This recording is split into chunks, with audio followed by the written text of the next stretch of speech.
이게 도커나 쿠버네티스 같은 부분을 공부를 하면서 사실은 되게 당연하게 네임스페이스라는 말을 좀 많이 듣게 되는 것 같은데 사실 잘 모르는 것 같더라고요, 제가. 그래서 이번 기회에 좀 공부를 해보려고 약간 주제를 선택을 했고요. 일단 기본적으로 그 네임스페이스라고 하는 말은 굳이 도커나 쿠버네티스가 아니더라도 많이 듣는 얘기인 것 같아요. 뭐 언어에서도 네임스페이스 얘기가 나오고 그렇기 때문에 사실 이렇게 많이 들어보는 부분에 대해서 좀 더 알아보려고 일단 그 네임스페이스 자체에 대해서 좀 검색을 해봤는데 설명들을 보면은 대부분 정리를 해보면은 첫 번째로는 그 논리적 그룹핑을 하는 부분에 대한 대응이 있고 그리고 그 그룹핑 안에서 분리된 환경 내에서 식별자의 독립성에 대한 부분을 항상 좀 중요하게 생각을 하더라고요. 그래서 일단 네임스페이스라고 하는 것들은 그런 거를 만들기 위한 부분이라고 생각을 하면 될 것 같은데 이제 그렇다고 하면은 이제 리눅스 네임스페이스는 이제 어떤 역할을 할까를 좀 알아봤습니다. 일단 기본적으로 리눅스 네임스페이스라고 하는 거는 리눅스 커널에서 제공하는 기능이고 그 분리된 환경 내에서 자원의 독립성을 유지하면서 분리 환경을 제공하는 어떤 기능이라고 보면 되는데요. 이렇게 분리할 수 있는 종류는 뭐 프로세스라든지 네트워크라든지 IPC, 뭐 마운트, 앞서 김민성님께서 설명해 주신 그런 부분들이 될 것 같습니다. 근데 그 중에서도 저희가 뭐 컨테이너나 그런 부분의 기술 접함에 있어서 좀 봐야 되는 몇 가지 네임스페이스도 있을 것 같아가지고 네트워크 외에도 몇 가지를 한번 봤고요. 일단 첫 번째로는 가장 기본적인 그 프로세스에 대한 네임스페이스 분리에 대한 부분입니다. 기본적으로 리눅스는 그 프로세스를 관리하는 거를 트리 기반의 구조로 관리를 한다라고 해요. 그래서 기본적으로 리눅스가 뜨게 되면은 PID 1번부터 해서 이제 그 하위 트리들이 계속 발생하는 식으로 그런 프로세스 아이디가 구성이 되는데 리눅스 네임스페이스 기능을 사용하게 되면은 저희가 특정 트리 노드에서부터 분할을 해서 그 격리시키는 작업을 하는 게 가능하고 그래서 저희가 어떤 그 프로세스의 네임스페이스를 만들게 되면은 특정 트리 노드부터 하위에 격리된 공간으로 프로세스 네임스페이스가 생성이 되게 됩니다. 그때 네임스페이스를 패런트 차일드 이런 관계로 봤을 때 그 차일드로 생성되는 프로세스는 아예 별도의 그 PID를 가지게 돼서 그 시작점이 되는 하위 노드부터 PID 1번으로 시작해서 그 아래 하위 노드가 계속 생기면서 그 PID가 계속 부여가 되게 되고요. 이때 차일드는 격리된 공간에 존재하기 때문에 그 전체적으로 그 패런트가 가진 네임스페이스 안에 어떤 것들이 존재하는지는 알 수는 없지만 그 페런트 입장에서 봤을 때는 차일드가 생성되는 것도 그 프로세스가 특정 하나의 아이디를 가지기 때문에 페런트 입장에서 볼 수 있게 되고 이렇게 해서 차일드와 페런트 간의 격리된 공간이 완성이 되게 됩니다. 그리고 차일드 안엔 또 차일드가 만들어질 수 있는 그런 환경도 제공이 되고요. 이런 부분 때문에 아무래도 저희가 도커 같은 경우를 실행할 때 수도 권한에 대한 그런 게 항상 요구가 되는데 이런 거랑 관련이 있지 않을까라는 생각을 좀 해보긴 했지만 이게 정확하지는 않은 것 같아서 생각만 해봤던 부분이고요. 그리고 다음으로는 이제 그 네트워크 네임스페이스에 대한 부분인데 일단 네트워크 네임스페이스는 그 네임스페이스를 만드는 과정에서 사실은 어떤 것들을 네임스페이스로 분리를 할 건지를 설정을 할 수 있는 옵션이 있는 거를 확인을 했는데 이때 만약에 저희가 네트워크 네임스페이스도 분리를 한다라고 하면은 완전히 별도의 네트워크 인터페이스, 뭐 네트워크 스택이 만들어지는 것을 확인을 할 수가 있고요. 실제로 저희가 그 페런트 네임스페이스 아래 어떤 그 네임스페이스 하나 만든다라고 하면은 실제로 어, 기본적으로 뜨는 이 루프백 인터페이스는 네임스페이스에 기본적으로 존재를 해야 되는 인터페이스고 그거 외에 오리지널 인터페이스, 네임스페이스 쪽에는 인터넷 관련된 정보까지 포함이 되어 있는 걸 알 수 있습니다. 그래서 어, 오리지널 네임스페이스에서는 그 물리적인 디바이스 영역까지 포함된 스택을 가지고 있는데 실질적으로 그 리눅스 네트워크 네임스페이스가 만들어질 때는 루프백 인터페이스만 만들어진 상태로 초기에 시작이 되게 되고 이거를 저희가 활용을 하기 위해서는 사실 부족한 부분이 물리적으로 어떤 외부와 연결되어 있는 것도 아니기 때문에 사실상 사용이 가능한 수준으로 만들어지는 것은 아니라는 것을 확인을 할 수가 있고요. 그래서 이제 어떤 다른 역할이 개입이 돼야 되는데 이러한 네트워크 네임스페이스를 사용하기 위해서는 어떤 가상의 네트워크 인터페이스가 만들어져서 그 오리지널 네임스페이스로부터 뭐 네트워크 라우팅 된다든지 그런 여러 기능들을 관장하는 가상의 프로세스가 하나 생성이 돼야 됩니다. 이제 그런 것들을 관리하기 위해서 나오는 것들이 중에 하나가 사실 도커라고 보면 될 것 같고요. 그 도커 같은 경우에는 아까 그 전 분께서 말씀해 주신 것처럼 그 도커 제로라고 하는 것이 만들어지면서 뭐 라우팅이라던가 여러 가지 기능들에 대한 그 것들을 관장할 수 있는 프로세스, 가상의 프로세스가 생성이 되고 이것들을 지원하게 만들어줄 수 있는 것이 도커 같은 어플리케이션이라고 보면 될 것 같습니다. 실제로는 이 컨테이너 기술 자체에 대해서 그 CNI라고 하는 그 CNCF 프로젝트가 있는 것처럼 그런 식으로 네트워크 인터페이스에 대한 개발도 활발히 이루어지는 것이라고 볼 수 있을 것 같습니다. 그리고 하나 좀 더 본 게 사실 마운트 네임스페이스인데요. 저희가 쿠버네티스 같은 부분을 사용을 하게 되면 이제 볼륨을 사용하는 부분, 뭐 도커도 마찬가지이고, 그런 스토리지나 볼륨을 마운팅하는 부분까지도 이제 고려를 하게 될 것 같은데, 리눅스도 기본적으로 그 마운트 포인트를 관리하기 위한 걸 따로 자료 구조로 관리를 하고 있고, 어떤 디스크 파티션에 연결이 되어 있고, 권한이라든가 위치 정보들이 다 관리가 되게 되는데요. 리눅스 네임스페이스를 별도로 만들 때 마운트 네임스페이스도 분리를 하게 되면은 그 각각의 네임스페이스도 별도로 만들어지고 서로 영향을 주지 않는 그런 형태로 만들 수 있게 된다라고 합니다. 그래서 저희가 생각할 때 그런 쿠버네티스나 도커에 사용하는 볼륨도 이런 식으로 해서 마운팅 시스템을 이용할 거라고 약간 추측을 할 수 있을 것 같아서 이 부분까지 좀 고려를 해서 해봤습니다.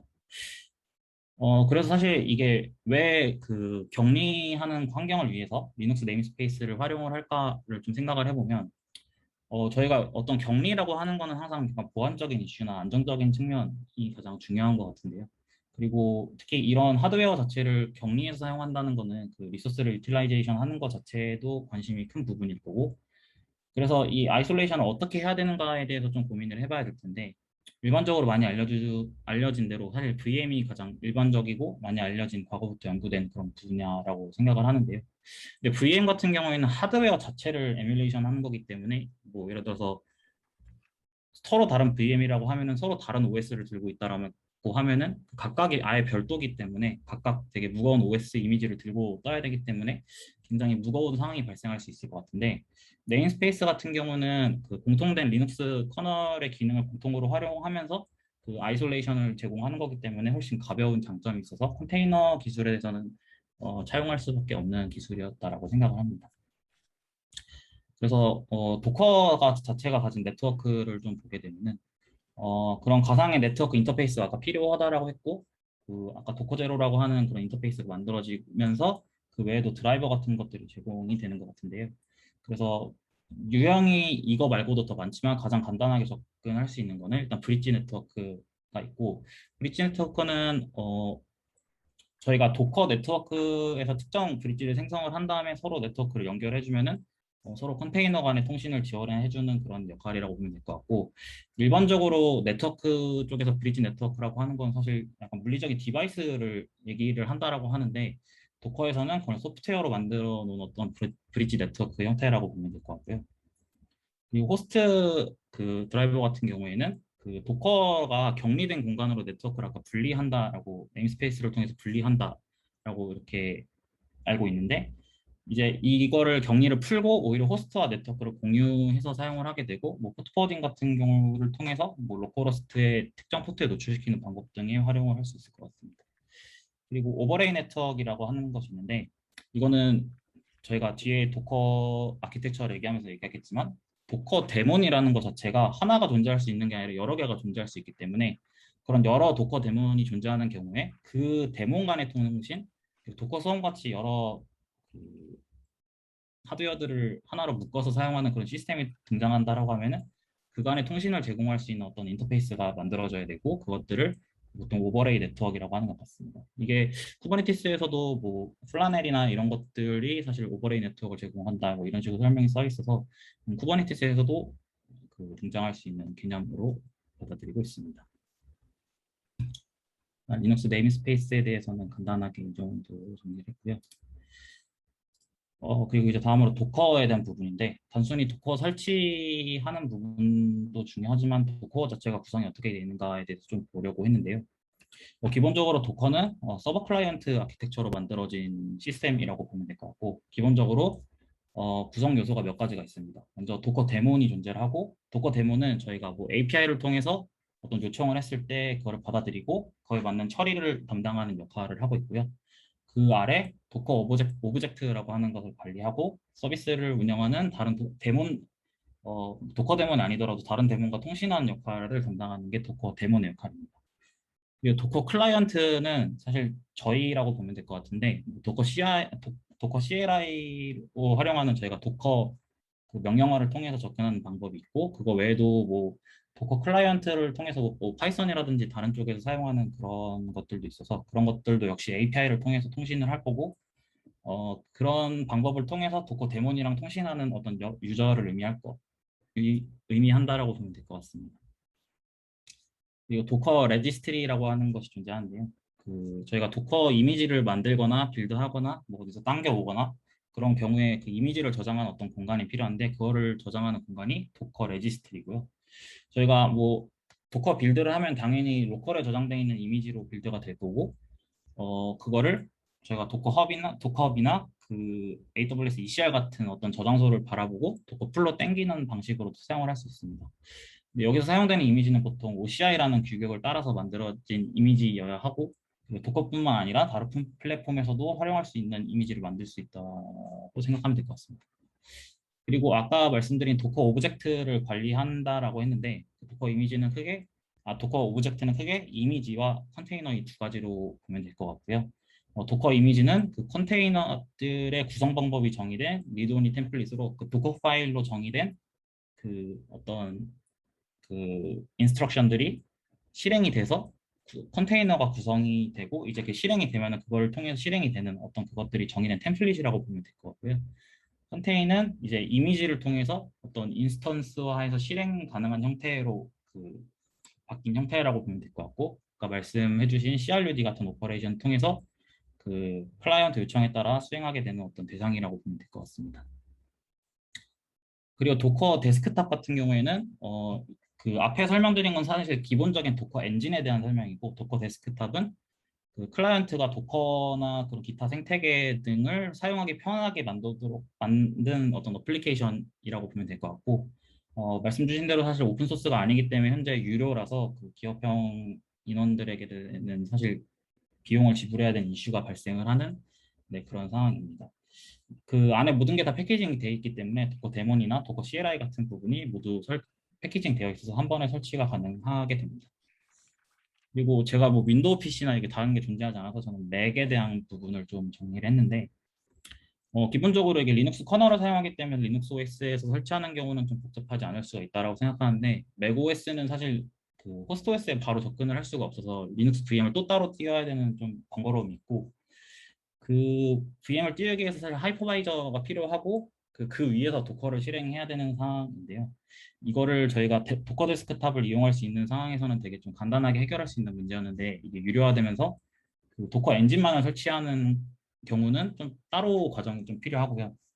그 도커 데스크탑 같은 경우에는 그 인스트럭션을 따라가면은 그냥 바로 굉장히 쉽게 설치가 되는 부분이라서 따로 설명은 하지 않았고, 이제 도커 데스크탑 없이 설치하는 방법에 대해서 약간 저희가 필요할 수도 있어서 한번 남겨봤습니다. 기본적으로 그 도커 데스크탑이 아닌 도커 자체의 CLI는 오픈소스이기 때문에 저희가 그거를 설치하는 거는 그 홈브루라고 하는 저희가 패키지 매니저를 사용을 해서 하면 되는데, 그냥 단순히 저희가 CLI를 실행을 하게 되면은 당연히 그 서버가 없는 도커 데몬이 실행이 안 된 상태이기 때문에 당연히 수행이 불가능합니다.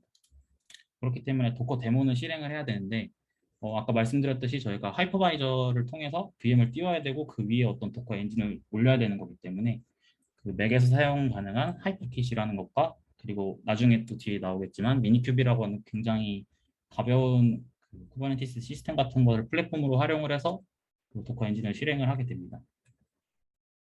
그때 저희가 그 하이퍼킷이라는 드라이버를 통해서 그 미니큐브를 실행을 하게 되면은 그 도커 엔진을 실행할 수 있는 이런 환경 변수가 지정이 되고요.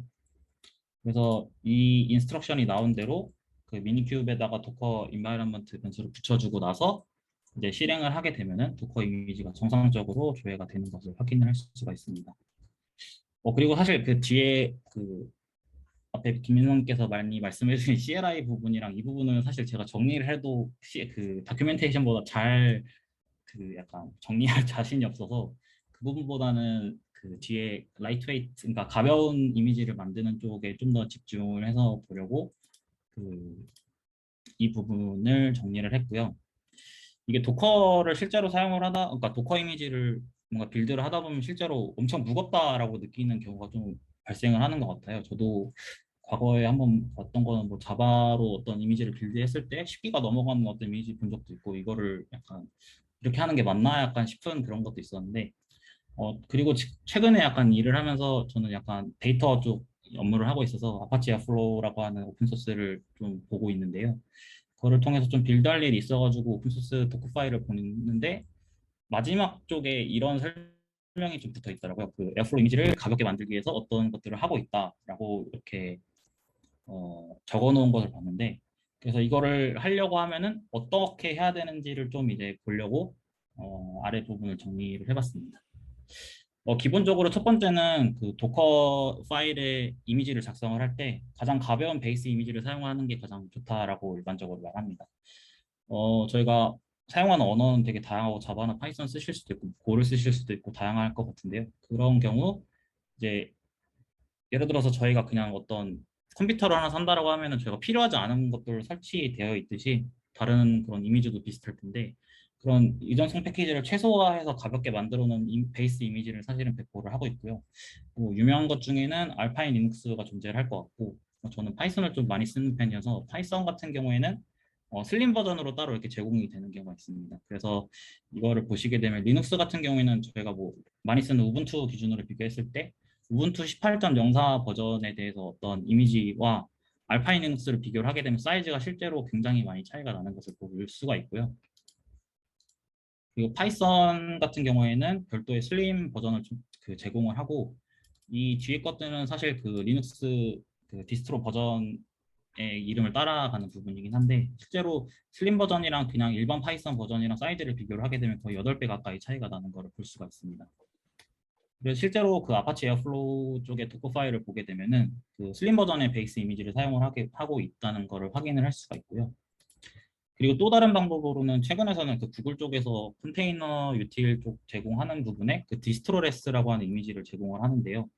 이거는 뭐 저희가 아까 말했듯이 리눅스도 뭐 알파인이라든지 데비안이라든지 그런 뭐 페도라 계열 이런 식으로 뭔가 계열마다 그 디스트로에 따르는 뭔가 의존성 패키지가 따르게 되는데 그런 것들을 다 제거해서 정말 필요한 것만 특정 언어에 필요한 것만 적용을 해서 가볍게 만들어진 그 디스트로레스 이미지를 제공하는 것도 있습니다. 그래서 그런 것들을 활용하는 방법도 있고요. 근데 이게 항상 거의 좋기는 한데 이게 베이스 이미지를 가지고 제가 직접 빌드를 한다고 했을 때 그 뭐 알파인을 베이스 이미지로 두고 뭔가 도커 파일을 만들고 빌드를 한다라고 했을 때 이게 의존성이 사실은 거의 제거가 된 상태이다 보니까 막상 제가 필요한 거 설치를 하고 나면은 필요한 의존성이 어딘가 비어 있어서 약간 안 돌아가는 경우도 있었던 것 같고 그래서 개인적인 경험으로는 그냥 특정 언어나 프레임워크에 맞게 그런 가벼운 도커 이미지가 보통 개발이 되어 있기 때문에 그걸 가져다 쓰는 게 좀 굉장히 좋은 방식인 것 같습니다. 그리고 두 번째로는 그 도커 이미지의 레이어를 줄이는 방법인데요. 아까 그 승기님께서 말씀해주신 어떤 그게 하나의 레이어를 구성하기 때문에 그거를 하나로 줄이기 위해서 그거를 다그 뉴라인으로 만들어서 뭔가 그런 식으로 만든다라고 말씀하셨는데 사실 그거랑 똑같은 얘기고요. 실제로 아까 그 적어놓은 파이썬 그 두 이미지를 풀로 당기는 경우를 이렇게 보게 되면은 그냥 파이썬 3.7을 풀로 당기는 경우에 사실 그 로그와 슬림버스터를 당기는 그 로그를 비교했을 때 실제로 그 로우가 그 나타나는 로우가 더 적은 거를 확인을 할 수가 있습니다. 이게 사실 그 도커 이미지의 레이어 때문에 발생한 일인데요. 그 도커 이미지 레이어가 어떻게 결정이 되는가를 보면은 사실 도커 파일에 명시되어 있는 인스트럭션 자체가 레이어가 되게 되고요. 그 레이어의 길이에 따라서 실제로 이렇게 풀로 당기는 것들의 그 길이가 결정이 되게 됩니다. 그래서 그 두 파이썬 그 3.7과 파이썬 3.7 슬림버스터 이미지 레이어를 두 개를 비교를 해보면 이런 그냥 환경 변수 설정 같은 부분을 제외하고 실제로 실행이 되는 부분이 이렇게 메가바이트가 찍혀 있는 걸 볼 수 있는데요. 그래서 이 메가바이트가 찍혀 있는 개수를 세보면 왼쪽은 9개고 오른쪽은 5개입니다. 그래서 실제로 보면은 풀로 당기는 당기는 레이어도 9개고 여긴 5개라는 걸 확인을 할 수가 있고요. 이런 식으로 보통 작은 이미지 같은 경우는 레이어가 더 작기 때문에 저희가 도커 파일 같은 경우를 것들을 작성할 때 그런 레이어가 더 작도록 만드는 것이 가벼운 이미지를 만드는 방법 중에 하나입니다. 그리고 다음으로는 멀티 스테이지 빌드 패턴이 있는데요. 그 도커 파일 같은 경우를 어떤 빌드를 하기 위해서 도커 파일을 작성을 하고 빌드를 할 때 뭐 자바나 고랭 같은 컴파일이 필요한 어떤 언어 같은 경우에는 과거에는 그 빌더 패턴이라고 하는 게 존재를 했었다고 해요. 그 어떤 자르 파일이나 고랭 앱 같은 거를 만들 때 앞단에서 그 이미지를 만들 때 만들어 놓고 거기에서 빼서 다른 쪽으로 가져가서 하는 것들을 보통 빌더 패턴이라고 하는 것 같은데요. 이게 사실 그 빼가는 과정도 도커에서 뭔가 그 도커 CLI를 통해 뭐 어떤 일련의 작업들이 필요하고 그런 것들을 하기 위해서 어떤 그쉘 스크립트를 작성을 해야 되는데 멀티 스테이지 빌드 같은 경우에는 그 각 스테이지마다 만든 이미지에서 그 다음 스테이지에서 그 이미지의 일부를 빼와서 사용할 수 있기 때문에 그 아래 같은 경우에도 노드.js를 사용하는 케이스라고 봤을 때 첫 번째로는 노드 그 이미지를 통해서 빌드를 해서 어떤 앱을 만들게 되고 이제 거기서 그 빌드에서 앱을 카피해온 다음에 그 필요한 것만 바로 가지고 와서 실행을 하는 방식으로 하는 거를 볼 수 있는데요. 아까 말씀드린 그 가벼운 베이스 이미지를 사용하기 위해서 그 노드에서 알파인을 통해 만들어진 이미지를 사용을 해서 일단 이미지 자체를 가볍게 만들어 놓고 필요한 것만 가지고 와서 다음 쪽에서 더 가볍게 쓸 수 있는 방법을 사용을 하게 됩니다. 그렇기 때문에 그 모든 과정을 하나의 도커 파일 안에 담지만 각 스테이지별로 만들어진 이미지에서 필요한 부분만 가져다 쓸 수 있게 되고 그럼으로써 그 도커 이미지 자체가 더 가벼워질 수 있게 되는 그런 방법입니다. 그리고 그 도커 빌드에 그 저희가 도커를 사용할 때 보통 뭐 파이썬이든 자바든 어떤 앱을 사용할 때 그 레포지토리의 가장 상위 레벨의 도커 파일을 만들어 놓고 이제 뭔가 만들어지면 그 도커 빌드한 다음에 이미지를 만들 것 같은데요. 그때 그 도커 파일을 생성을 해놓고 도커를 빌드를 할 때 그 도커 파일을 보면은 카피 닷닷을 넣는 경우가 있는 것 같아요. 그러면은 보통 그 레포지토리 안에 있는 모든 것들을 다 가져가서 빌드하고 그대로 뜨기 때문에 당연히 무거워질 수밖에 없고 근데 이걸 되게 무의식적으로 할 수 있기 때문에 이런 것들을 좀 피하는 게 좀 필요할 것 같습니다. 그 파이썬 같은 경우에는 그 가상환경을 만들 때 뱀브하고 하는 디렉토리를 그 레포지토리 안에 넣어버리고 그대로 가져가는 경우도 사실 있는 경우를 본 적이 있었던 것 같은데 보통 깃을 사용할 때는 깃 이그노어에 추가를 해서 당연히 그걸 무시를 하게 만들지만 그 도커에서도 똑같이 도커 이그노어가 존재하기 때문에 그런 거를 불필요한 것들을 그 익스클루드 할 수 있도록 미리 사전에 설정을 해서 불필요한 파일들은 들어가지 않아서 이미지를 가볍게 만드는 것도 되게 간단하지만 좀 생각해야 되는 그런 부분인 것 같습니다. 그래서 사실 이거를 다 하고 나서 그 에어플로우 쪽에 의 도커 파일이 한 1500줄 정도 되는데 그거를 다시 봤을 때 앞단에 테스트하는 부분은 그런 것들을 신경 쓰지 않고 다 빌드를 해놓고 테스트를 하도록 만들어 놓은 다음에 최종적으로 만드는 이미지에 대해서는 위와 같이 베이스 이미지를 만들고 불필요한 부분 다 떼고 가져갈 것만 가져가고 그걸 멀티 스테이지 빌드를 통해서 활용을 하고 있고요. 그리고 레이어도 필요한 거를 한 번에 묶어서 레이어를 축소를 하고 있고 도커 이그노에 저희가 필요 없는 소스 파일이나 그 다큐멘테이션 스크립트 같은 걸 다 제거해서 필요한 것만 최소화해서 이미지를 만들고 있다는 것을 확인할 수 있습니다. 그래서 작은 어플리케이션 같은 경우는 저희가 이런 부분을 신경 쓰지 않아도 되는데 뭐 스프링 같은 경우는 좀 엄청 커지는 것도 좀 많이 본 것 같아서 그런 부분에 대해서는 그런 빌드 시간이나 용량 자체를 감소를 하는 부분을 좀 고려를 많이 해야 될 것 같습니다. 일단 제가 준비한 부분은 여기까지입니다.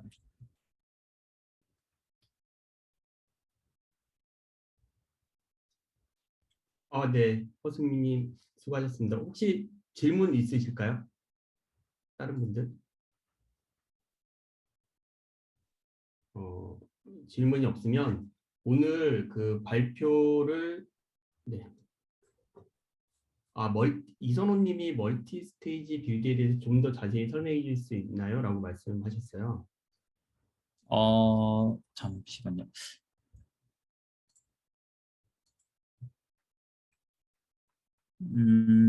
일단 멀티 스테이지라고 하는 건 스테이지가 여러 개다라고 생각을 하면 될 것 같은데요. 일단 기본적으로 스테이지를 구분을 하는 게 저는 그냥 봤을 때는 사실 프롬 기준으로 구분을 하기는 합니다. 이건 사실 저도 정확히 기준을 잘 모르긴 하겠는데 일단은 이 스테이지가 일단 이거는 기본적으로 두 스테이지가 있다라고 보면 될 것 같고요. 어, 위에서는 그 Node.js 16 버전을 가진 이미지를 가지고 어떤 앱을 지금 만드는 거를 확인을 할 수가 있는데요. 그 지금 npm 인스톨하면서 필요한 그 의존성을 딱 가지고 와서 일단 여기서 이미지가 첫 번째 이미지가 하나 만들어진 거라고 보면 될 것 같습니다. 일단은 첫 번째 이미지는 그 빌드라는 이미지로 만들게 되고요. 그래서 그 다음 스테이지에서 그 메인으로 사용할 거는 그 알파인 리눅스로 가벼운 이미지로 만들어 놓은 그 노드.js 이미지를 활용을 할 거고 그리고 프롬이라는 이미지에서 그 만들어진 앱을 필요한 의존성만 가지고 와서 여기서 띄우겠다라는 거거든요. 그래서 스테이지를 분리해서 각 스테이지에서 필요한 것만 모아서 그 마지막 스테이지에서 필요한 의존성만 다 가져와서 가볍게 만들어 놓고 사용하겠다라고 이해를 하시면 될 것 같습니다. 좀 설명을 드리면 이거 다 빼고 아까 가장 중요한 부분이 있었잖아요. 이 해당되는 부분이 있는데 이거에 대해서 좀 설명을 드려야 될 것 같아요. 그러니까 그 도코가 움직이는 방식은 그 이렇게 세 단계로 나눌 수 있습니다. 첫 번째는 이제 도코 파일을 만드는 단계. 도코 파일은 우리가 이제 디스크립터 하듯이 디스크립터로 이제 그냥 그 디스크립션. 그래서 일반적인 아스키로 그냥 텍스트로 우리가 파일을 작성하는 거예요. 그걸 만들고 나면 도코한테 이제 어떻게 이거를 이미지로 만들어라라고 하는 명령어가 이제 빌드입니다. 이 도코 파일을 가지고 해당되는 이미지를 만들어요. 그리고 이미지를 만들고 나서 그 이미지를 실행하면 이제 컨테이너 프로세스가 실행이 되는 겁니다. 컨테이너라는 개념을 한마디로 정의하면 프로세스의 묶음이라고 보시면 되고요. 그 프로세스의 묶음은 이제 그 네임스페이스로 이제 격리시킬 수 있다 이런 개념으로 보시면 돼요. 그래서 다음에 보면 요 이제 도코 파일이잖아요. 모든 거는 도코는 아까 이미지 아까 구성을 보셨죠. 이렇게 이미지로 만들 수 있는데 이 이미지가 다 레이어로 구성이 되어 있어요. 그래서 실제적으로는 맨 위에서 이미지를 이렇게 쳐다보듯이 그 위에서 이제 내려보는 투영도처럼 이미지가 만들어진다라고 보시면 돼요. 그러면 이 프롬이 이제 제일 바닥에 있는 거거든요. 이거는 OS를 결정하는 거예요. 베이스 이미지거든요. 어, 앞에 이제 설명 부분이 생략됐는데 아무튼 이 모든 것들이 돌아가기 위해서는 OS가 커널은 공유하지만 호스트에서 커널은 공유하지만 이 베이스 이미지 그러니까 OS가 사용하는 라이브러리든지 아니면 이런 것들은 실제적으로 같이 자기 그 이미지 안에 들어가 있어야 쓸 수가 있어요. 툴들은요. 그러다 보니까 이렇게 베이스 이미지 뭐 고랭이라는 그 베이스 이미지라면 이거는 앞에 OS 이미지가 생략돼 있겠죠. 그러니까 OS 이미지가 어떤 건지는 봐야겠지만 그 OS 이미지를 가지고 다시 고랭을 설치한 이미지인 거예요. 그래서 이미지는 계속 상속받아서 쓸 수가 있는데 그 키워드가 프롬입니다. 그럼 이 앞에 이제 어떤 OS가 있고 거기에 이제 고랭을 설치한 베이스 이미지가 있고 그걸 받아서 이걸 쓰는 거고요. 그 하나하나가 레이어예요. 그래서 여기서 보면 이 이미지 안에 그러니까 아직 그 이미지가 만들어지지 않았는데 이 도코 파일을 도코 빌드라는 순간 이미지가 만들어지는데 그 이미지에 이 하나의 레이어가 쌓이는 겁니다. 이 지금 같은 경우는 그 이미지 안에 그 빌드라는 디렉토리를 만들라는 거예요. 그리고 해당되는 내가 현재 그 워킹 디렉토리가 어디냐고 지정을 해주는 거예요. 그러면 슬래시 빌드가 워킹 디렉토리가 되는 겁니다. 현재 나의 그 이미지 안에서. 그래서 카피를 점을 했는데 이 카피 점은 그 호스트 이 도커 빌드라는 명령을 날릴 텐데 이미지 복귀에서 이 호스트에 있는 현재 디렉토리 도커 명령을 날리는 호스트의 디렉토리예요. 그리고 여기에 타겟의 점은 이 이미지에 만들어질 그 디렉토리예요. 레이어예요. 그래서 여기 같은 경우는 슬래시 빌드가 워킹 디렉토리니까 내 호스트에 있는 모든 파일을 이 이미지의 슬래시 빌드 밑에 있는 워킹 디렉트 이미지에다 누라는 그런 개념입니다. 그 나머지는 이제 다 똑같아요. 그 이미지 안에서 다 동작이 되는 거예요. 한번 이렇게 이미지가 만들어지면요. 음, 이제 한번 이렇게 이미지가 만들어지면 이 이미지는 리드 온리로 바뀌어요. 왜냐하면 빌드 타임에 한번 만들어지면서 이제 그 이미지 자체가 어떤 우리가 볼 수 있는 어떤 그 파일 형태로 묶을 수가 있거든요. 물론 이 그 파일 시스템에서 이 해당되는 것들을 레이어처럼 볼 수 있게끔 해주는 거죠. 그래서 아까 그 도커 파일에 기술된 것들이 다 이미지 만들어 이게 하나의 이미지처럼 저희가 이제 그 파일처럼 저희가 생각을 해도 되는 거예요. 그래서 이거는 빌드 타임에 만들어지는 거고 리돈이고 런타임은 이 이미지를 가지고 프로세스가 생기면서 컨테이너가 생기는 거거든요. 그러면 이런 경우에는 해당되는 이미지를 가져와서 컨테이너가 그 이미지를 가지고 띄우는 거죠. 그래서 이제 프로세스가 도는 건데 그때 컨테이너는 자기가 그 라이팅 할 수 있는 가상의 이미지를 하나 더 만들어요. 그래서 그 컨테이너 안에서 라이팅이 가능한 건데 그거는 자기가 라이팅할 수 있는 이미지 하나가 더 레이어가 있기 때문이다. 이거는 컨테이너가 삭제되면 없어지는 거예요. 그래서 보통 컨테이너에서 내부적으로 만든 그 어떤 디렉토리나 아니면 파일들은 컨테이너가 삭제되면 사라지는 경우입니다.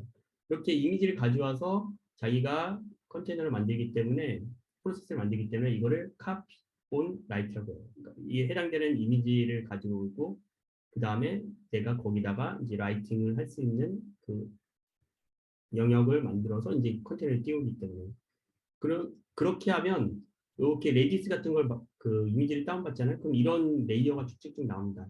아까 이미지는 다 레이어라고 했죠. 그래서 베이스 이미지가 하나가 있어요. 레디스를 프롬 레디스로 받아와도 레디스 결국에는 베이스 이미지가 있어요. 그 OS 이미지가 있어요. 얘는 데비안을 쓰더라고요. 레디에이슨. 그래서 이렇게 이미지가 순서적으로 올라가는 겁니다. 그럼 도커 파일이 아까 기술했던 거는 이미지 안에서 뭔가 작업을 하는 거다라는 거를 기억하시면 돼요. 그러면 이제 멀티 스테이지가 이제 좀 쉬워지는 거죠. 예를 들면 이렇게 보면 아까 이제 고레인이라는 이미지를 가져오는데 에지 빌더라는 거는 엘리어스예요. 에지 다음에 어떤 값을 넣어도 상관이 없습니다. 이 엘리어스고 이 이미지에서 뭔가 작업을 했어요. 보면 소스 그 복사하고 그다음에 이렇게 빌드를 한 거죠. 이 빌드 명령을 날리고 해당되는 빌드 명령을 그 디스트라는 워킹 디렉토리 이미지 안에다가 이 바이너리를 빌드된 바이너리를 디스트 밑으로 복사를 한 거예요. 그러면 맨 마지막에 그 이미지 요 런 돌린 거의 이 명령에 의해서 이미지 안에 워킹 디렉토리가 슬래시 디스트니까 슬래시 디스트 슬래시 헬로 대시 다코라는 파일이 이 카피돼서 거기에 이미지에 쌓이는 거예요. 근데 이거는 이제 그 빌드하는 이미지였고 그러면 이제 이 이미지를 기준으로 하면 그 이미지 레이어가 그대로 다 큰 상태로 남아 있으니까 이번에는 요 해당되는 것들을 실제로 러닝할 이미지만 따로 만드는 거죠. 그거는 이렇게 이제 그 다시 지정을 해준대. 이거는 하나의 도커 파일에 들어가 있는 내용인데 다시 이제 프롬 이미지를 만들고 프롬에서 이제 가벼운 이미지, 알판 이미지 만들고 이 이미지 안에다가는 또 디렉토리 하고 거기에 슬래시 앱이라는 걸 넣고 디렉토리 만들고 워킹 디렉토리가 이루고 바뀌었는데 이제 카피를 하는데 이게 카피가 이게 없었으면은 로컬에 있는 걸 가지고 복사하는 거였잖아요. 그 내 호스트에 있는 소스를. 근데 이제 여기서 이제 키워드를 줬죠. 이 빌드라고 지정되는 이미지로부터 가져오는 거예요. 그래서 빌더 이미지로부터 디스트에 있는 디렉토리 밑에 있는 값을 여기 슬래시 m 밑에 나의 슬래시 m 밑에 이미지 밑에 복사하는 거예요. 그래서 여기 워킹 디렉토리 슬래시 앱이 있으니까 이 m 밑에 hello 대시 도코라는 파일이 복사가 되는 거죠. 그러면 이 마지막 이미지에서 보면 m 밑에 헬로 월드 더커라는 이미지가 있는 거예요. 그 빌드 그 실행 파일이 있는 거예요. 그래서 마지막에 이거를 실행시킨 거죠. 그러면 내가 실제적으로 관리해야 될 것들은 이거예요. 그 프롬 이미지로 나온 요 이미지. 그래서 마지막에 멀티 스테이지를 하게 되면 해당되는 이미지만 가지고 실제로 돌릴 수 있는 거죠. 이런 그 이미지 안에서 하나하나의 단계들은 그건 빌드 타임의 이미지 안에 저장되는 거다. 이미지 레이어 안에 저장되는 거다라고 생각하시면 돼요. 그렇게 생각하시면은 이제 아마 좀 되게 이 도커 파일이나 멀티 스테이지가 좀 이해하시는 데 도움이 좀 될 것 같아요. 저 질문이 있는데요. 네. 그러면 저 위에서 프롬하고 밑에 프롬에서 두 가지 스테이지잖아요. 네. 그럼 결국 최종적으로 이미지가 저장되는 사이즈는 밑에 프롬 사이즈만 저장되는 말씀이신 건가요? 네. 그러니까 이런 애들도 로컬에 저장은 돼요. 근데 네, 내가 이제 도커 빌드해가지고 마이너스 T 옵션으로 태그 줘가지고 이미지를 그 지정하잖아요. 이미지 명을 네. 뭘로 하겠다. 그러면 걔는 얘가 지정이 돼요. 음, 이건 중간 단계에서 이제 무시돼요. 이제. 네. 지금 저 멀티 스테이지는 지금 하나의 도커 파일 안에 다 들어가 있는 네, 거죠? 하나의 도커 파일 안에 지금 이렇게 들어가 있는 거예요. 그럼 이거는 사실 도커 파일을 분리해서 하나로 이미지를 빌드해 놓고 그 이미지를 불러오는 거랑 똑같다고 보면 되는 건가요? 네, 뭐 그래도 상관이 없죠. 그런데 네, 이제 예를 들면은 이 해당되는 요 이미지에 복사를 했으니까 이 빌더하는 요 이미지로부터 카피를 해야 되잖아요. 네. 얘가 이제 빌드할 때 얘가 알아야 되거든요. 내가 음, 빌더가 뭐야라고 알아야 되니까 이거를 이제 여기서 가져오라는 거를 이제 표시를 한 거죠. 네, 알겠습니다. 왜냐면 감사합니다. 이것만 있으면 이제 빌더를 인식을 못 하잖아요. 이 도커 이제 파일을 만들 때 빌드할 때. 얘 엘리어스를 알지 못하니까 이제 이 해당되는 도커 파일 안에 멀티스테이지 같이 있는 거죠. 그래서 음, 빌드할 때 이걸 인식해서 하는 거죠. 그러니까 이쪽에 빌드할 때 이 이미지를 다 만들긴 만들어요. 왜냐면 그 중간에 만들어야지만 얘가 이걸 다 그 레이어로 만들 수 있으니까. 근데 결국에는 그거는 이제 나중에 무시되는 거죠. 이제 만들면서 마지막에 나오는 거는 얘만 이제 나오는 거죠. 네, 이거는 또 사소한 건데요. 저 밑에 스테이지 부분에 카피 있잖아요. 빌더, 네, 프롬 빌더 해서. 네, 근데 지금 그 위에서 워크 DIR로 앱을 지정했는데, 네. 그러면 앱 밑에 카피가 되는 게 아닌지, 왜냐면 점으로 해야 되는 게 아닌가, 그냥 궁금해요. 이거는 그냥 그 루트로 줬으니까 이건 아, 네. 절대 병 절대 앱에서. 경로라고 생각하시면 되고요. 아, 사실 네네. 이거는 요 밑에 있어도 돼요. 엔트리 아, 포인트 이거 실행될 때 내가 그 네. 워킹 디렉토리 어디냐고 하는 거거든요. 이게 나중에 어떻게 나오냐면 우리가 보통 아까 도커에서 대시 IT 옵션으로 이제 인터랙티브 TTY 도커 쪽으로 이제 어태치를 하잖아요. 그 도커 쉘 쪽으로. 그러니까 도커가 떠 있는 프로세스로 어태치를 하는데 그 어태치를 해줄 때 내가 화면에 딱 보이는 그 디렉토리가 이 워킹 디렉토리가 딱 돼요. 그래서 내가 지정을 안 해주면 뭐 루트일 수도 있고 기본적으로 뭐 해당되는 곳에 들어가는데 특정한 곳으로 지정해주면 해당되는 도커 프로세스에 어태치할 때 이거 들어가는 거죠.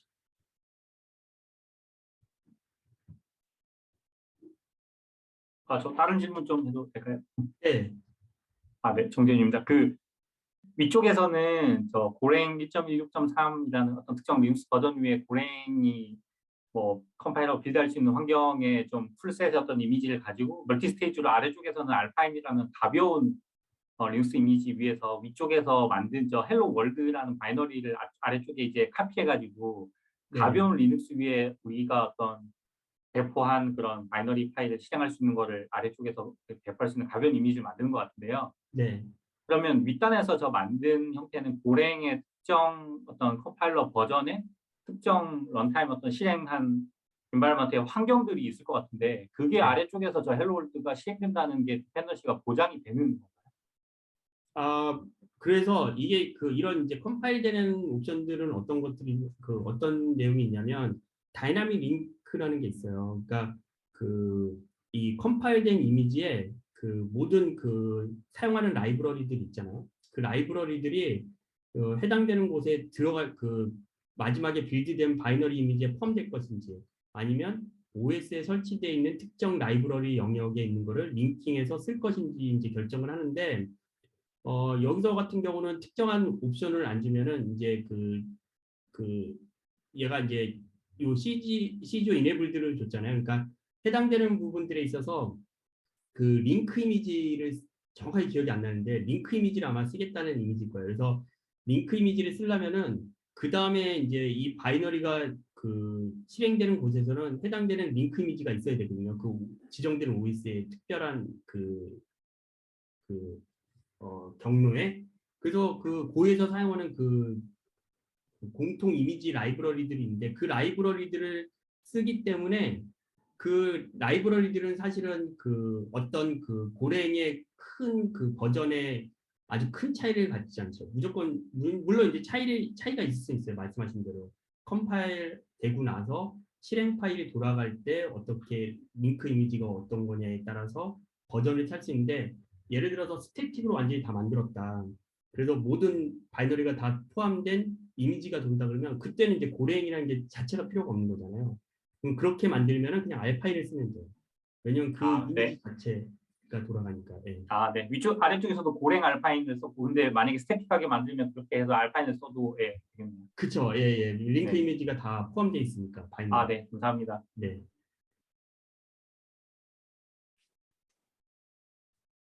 또 혹시 있나요? 그리고 네. 자, 그러면 그 시간이 좀 이제 많이 됐고요. 뭐 그 되게 정리를 너무 잘해 주셨어요. 근데 제가 그 한 가지를 그 여기서 하면서 꼭 그 알아야 될 개념이 하나가 있는데 그 네임스페이스에서 그것만 간단하게 설명을 드리도록 하겠습니다. OS에서 모든 네임스페이스는 잠깐만요. 네. OS에서 모든 네임스페이스는 어디에 저장되냐면 이 프로세스들은 다 프락이라는 곳에 저장이 돼요. 그래서 이제 그 OS 안에 이 리눅스 계열에는 다 이제 프락이라는 곳에 이 해당되는 이 아이디들이 다 프로세스 아이디들. 그러면 여기서 모든 프로세스는 네임스페이스를 가지고 있거든요. 그래서 여기서 1번 프로세스를 보면 우리가 init 프로세스가 systemd나 init 프로세스가 전부 다 그 루트의 그 기본 프로세스잖아요. 이렇게 얘의 프로세스의 정보를 보는데 이 중에서 그럼 얘가 쓰고 있는 1번 프로세스가 쓰고 있는 네임스페이스는 뭐야? 라고 하면 이런 식으로 볼 수가 있어요. 여기 이게 다 네임스페이스 번호죠.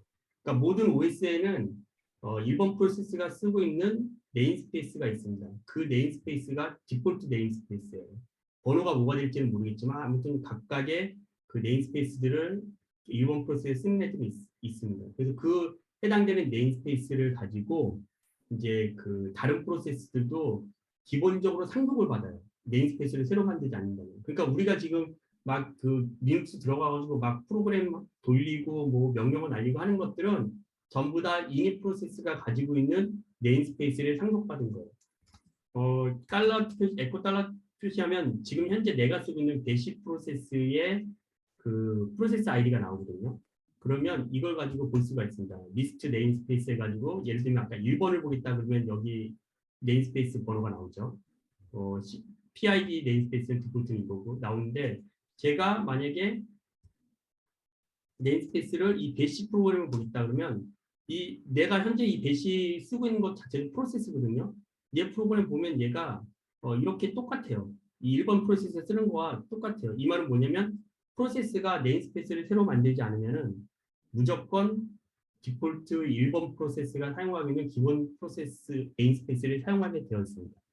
그래서 내가 여기서 그 뭐 호스트 네임을 수정하고 유저를 생성하고 뭐 마운트를 하고 하면 모든 호스트에도 공통으로 다 적용이 되는 거예요. 그런데 내가 만약에 마운트라는 네임스페이스를 따로 만들고 그 안에서 마운트를 하면 그러면 루트에는 영향이 안 가는 거죠. 왜냐하면 네임스페이스를 따로 만들어서 거기서 마운트를 했으니까. 이런 식으로 프로세스지만 이 프로세스를 마치 이 리눅스가 쓰는 모든 OS의 기본 개념들 이것들을 그 독립할 수 있게끔 만들어주는 개념이에요. 네임스페이스가. 뭐 예를 들어 가지고 마운트라는 거를 만약에 새로 그 만들었다. 언제어가 이제 뭐 그 네임스페이스를 만들라는 그러니까 채용하지 말라니까 네임스페이스를 만든 거죠. M은 MNT에 대한 네임스페이스를 새로 만들라는 거예요. 예를 들면 이렇게 했다 그러면 나는 지금 현재 다시 이 셀을 보면 다른 지금 프로세스입니다. 왜냐하면 언시어 해가지고 네임스페이스를 만든 그 프로세스예요. 여기서 이거를 보면 보시면은 마운트는 다르죠. 여기 이 네임스페이스가 위에와 다르죠. 네. 왜냐하면 자기가 네임스페이스를 새로 만든 거예요. 그래서 지금 현재 이 프로세스에서 내가 뭔가를 막 작업을 하는데 마운트에 관련된 걸 작업을 했다. 그리고 해당되는 그 네임스페이스로부터 빠져나왔다 그러면은 그 이 네임스페이스 안에서만 영향을 먹기 때문에 실제로 빠져나오고 나서 이 1번 네임스페이스가 기본을 쓰고 있는 루트 프로세스가 쓰고 있는 기본 네임스페이스에서는 해당되는 마운트가 보이지가 않는 거예요. 이런 개념입니다, 전부 다. 그래서 프로세스 컨테이너라는 거는 결국 프로세스 안에서 네임스페이스를 지정해줘가지고 격리를 시키는 거다. 식으로 보여주면 자원을 지정하는 거라고 보시면 돼요. 근데 이것들을 이제 지금처럼 명령어를 쳐가지고 해당되는 프로세스를 특정 네임스페이스로 만들어서 집어넣어줘야 되잖아요. 계속. 근데 이런 것들이 너무 어려우니까 처음에 나온 게 이제 도커가 명령어로 쉽게 할 수 있게 해주는 거죠. 그래서 도커 런 해가지고 이미지를 띄우잖아요. 그래서 그 도커 프로세스를 올리잖아요. 하나의 그 어떤 이미지 만든 것들을. 그러면 도커가 내부적으로 네임스페이스를 다 만들었어요. 뭐 PID든 유저든 UTS든 만듭니다. 그리고 그 안에다가 그 실행 파일, 아까 뭐 헬로 대시 도커 뭐 헬로 월드 도커를 실행했잖아요. 그 프로세스를 실제로 그 도커가 만든 네임스페이스, 임의적으로 만든 추가 네임스페이스에 그 프로세스를 집어넣는 개념인 거예요. 그러면은 그 해당되는 것들이 다 만들어지는 거죠. 이거 그러면 내가 만약에 그 네임스페이스를 이렇게 만들고 네임스페이스로 들어가려면 어떻게 하느냐? 그거는 이제 그 리눅스에서는 이제 ns 엔터라는 명령어가 있습니다. 이 명령어를 가지고 해당되는 네임스페이스로 들어갈 수가 있어요. 이 정도면은 좀 이해가 많이 되셨을 거라고 보여요. 네. 이 프로세스, 배시 프로세스 하나하나가 전부 다 네임스페이스다라고 보시면 될 겁니다. 그 네임스페이스를 가지고 있다. 근데 내가 네임스페이스를 지정해주지 않으면 그 프로세스는 무조건 1번 그 프로세스가 쓰고 있는 디폴트 네임스페이스를 상속받아서 지정됩니다.